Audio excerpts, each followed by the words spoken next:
Hi, welcome back.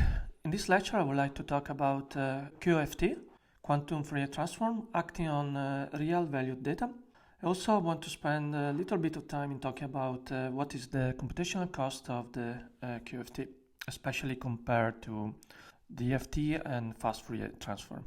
So let's go back at the definition of DFT and the way that actually is working. So the input of our DFT is a signal. The signal is defined, for instance, on over 256 time steps at different discrete time, as you can see the points on these graphs. So then we apply the DFT, and as an output, we're going to have a vector of a complex number, so C0, C1, and then 255, right? Because our input correspond of a different sampling, 256 samplings.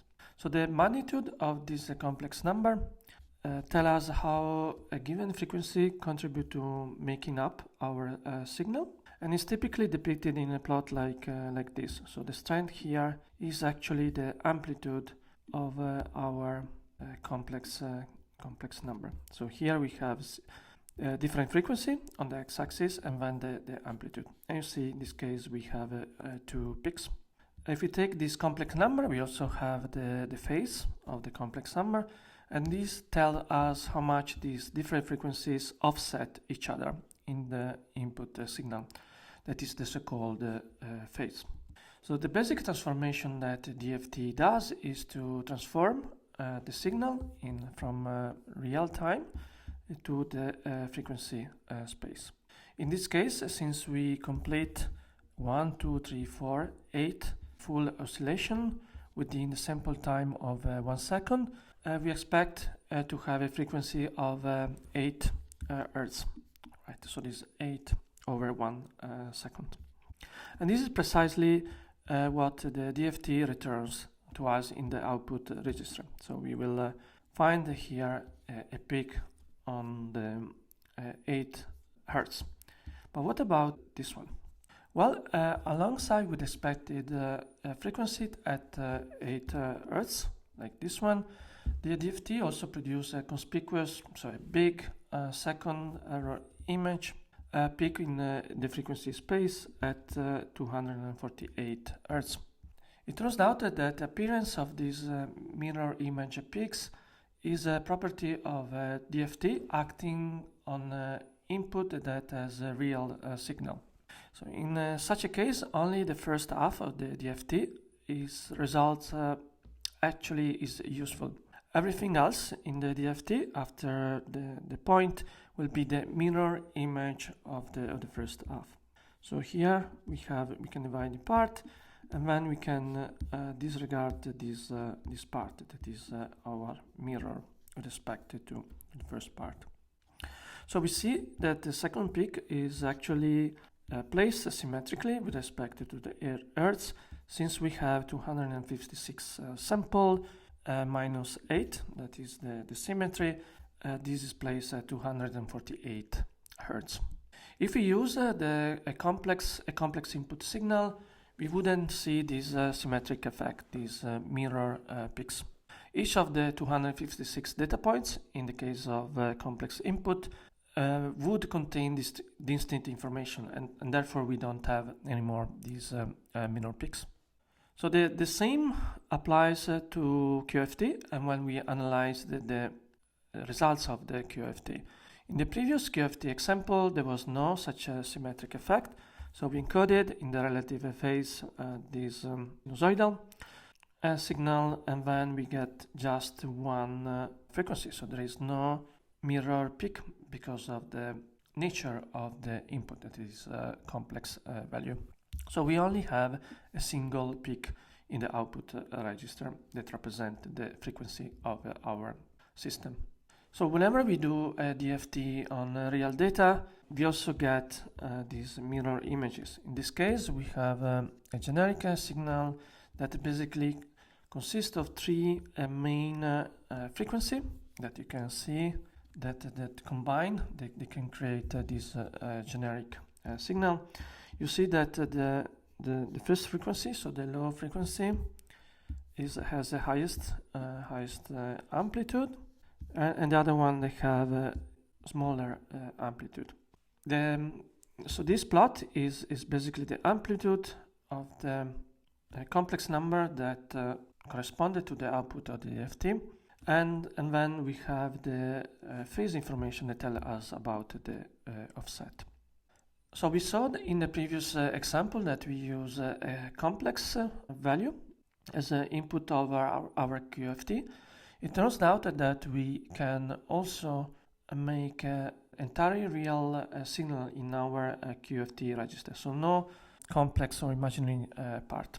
So to do that, for instance, we can encode the oscillation in the magnitude of the quantum state, and then we can actually flip the relative phase of the quantum state. So this input signal is entirely real.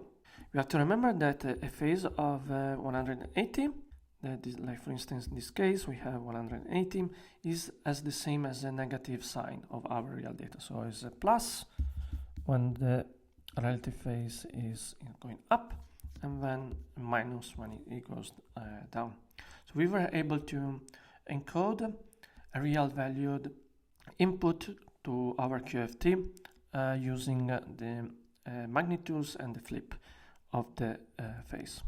If we apply the QFT on this real data encoded on our quantum state, we see that also we have the same results of the DFT on a real input. So we have the frequency, in this case is 1 because we have just one oscillation, and also we have the mirror image here at the end. So this one we can disregard because it's an effect given by the fact that we are acting on real data. A very interesting input case is the case of having square waves that is depicted on this plot here. So instead of having very smooth sinusoidal oscillation, we basically flip-flop between the two values of a signal. If we apply the DFT, so classical DFT, on this square wave, we obtain the following spectrum plot. Because of the signal in this case is real, we don't have any complex part. We're going to have these mirror peaks that we can delete, and then we see different components of the sinusoidal that are participating in creating this signal. We can achieve this. We can encode a square wave in our quantum register, just using a phase, 0 phase, and then 180 phase, and so on and so forth. So we can modulate our square waves and put in a signal in the quantum register. In this case, we have A, B, C, D with a different frequency for a square wave. So we can apply our QFT to different quantum register with different frequency.